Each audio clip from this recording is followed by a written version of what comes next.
काळामध्ये लोक म्हणतात उज्जैन, भागवतामध्ये तिचं शास्त्र शुद्ध नाव आहे अवंतिका. आणि इथं माझ्या कन्हैयाने 12 वर्ष सांदीपनी ऋषीच्या आश्रमात राहून गुरुसेवा केलेली.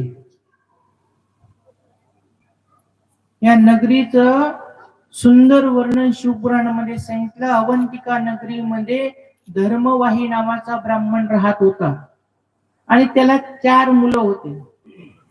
त्या नगराच्या बाहेर एक राक्षस राहत होता, त्याचं नाव आहे दूषण. आणि त्या ब्राह्मणाचे 4 मुलं आहेत. त्या 4 जणांचे नाव शिवपुराणामध्ये सांगितलं. देवव्रत, मेधाप्रिय, सुव्रत आणि सुकृत असे 4 नाव आहेत. आणि हा जो होता दूषण नावाचा राक्षस, हा दूषण राक्षस विनाकारण ह्या नगरीतल्या लोकांना त्रास द्यायचा, उपद्रव घालायचा. लोक काही कथा कीर्तन करायला लागले की तिथं जायचा, लोकांना हाणमार करायचा, सगळं वातावरण विस्कळीत करून टाकायचं. जिथं जिथं धर्माचे काम करायचे लोक तिथं जाऊन हा लोकांना हाणमार करायचा. मी तुम्हाला सांगितलं काल की राक्षस म्हणजे काही वेगळा दिसत नसतो, विचाराने भ्रष्ट झालेला माणूस त्याला राक्षस म्हणत असतो. मानवी जीवनाच्या विरुद्ध जो वागतो त्याला शास्त्र राक्षस म्हणत असत. आणि हा जे लोक चांगले काम करायचं त्यांना त्रास द्यायचा. धर्मवाही ब्राह्मणाचे हे 4 मुलांनी विचार केला की आपण जरा गावाच्या शांतीसाठी, लोकांच्या कल्याणासाठी भगवान शंकराची आराधना करू. बाबा जर का प्रसन्न झाले तर सगळ्या लोकांचं कल्याण बाबांकडे करून घेऊ. म्हणून 4 जणांनी सुंदर असं ज्योतिर्लिंग स्थापन केलं, हे 4 जणांनी. आणि 4ही भावंड नित्य नेमाने रोज महादेवाचं पूजन करायचे, अभिषेक करायचे, सुंदर असं महिम्नाचा स्तोत्र करायचे.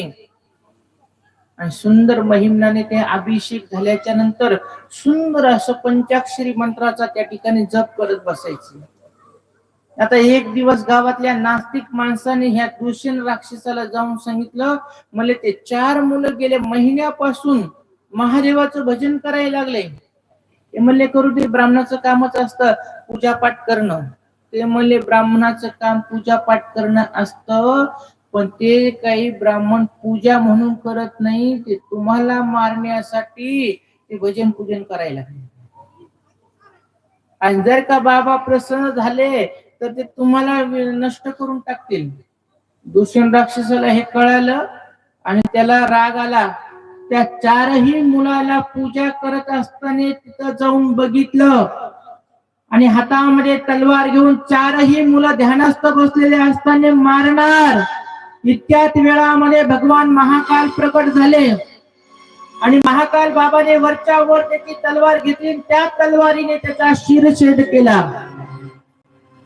ही घटना ज्यावेळेस त्या धर्मवाही ब्राह्मणाला कळली, धर्मवाही ब्राह्मण तिथं आला आणि महादेवाला साष्टांग नमस्कार केला त्याने. बाबा, माझ्या मुलाचं अकाल मरण तुम्ही थांबवलं, माझ्या मुलांचं तुम्ही रक्षण केलं.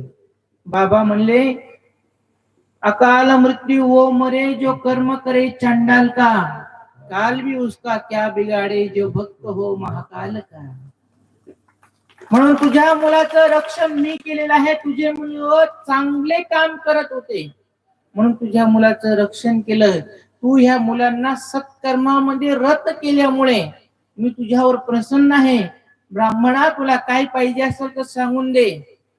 त्या ब्राह्मणाने सांगितलं, जसं माझ्या मुलाचं रक्षण तुम्ही केलं तसं इथं जो कोणी पिता आपल्या पुत्रांना आपल्या परिवारासहित तुमचं दर्शन करेल, त्या घरावरले संकट, त्या घरावरला अकाल मरण तुम्ही नष्ट करा आणि चांगली सद्गती सर्वांना प्राप्त करून द्या. याच्यासाठी बाबा तुम्ही अखंड ह्या ज्योतिर्लिंगामध्ये स्थापन व्हा.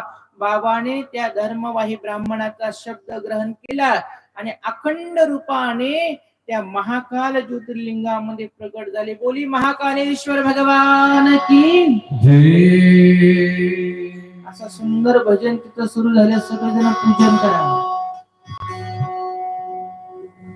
नमः शिवाय ओम नमो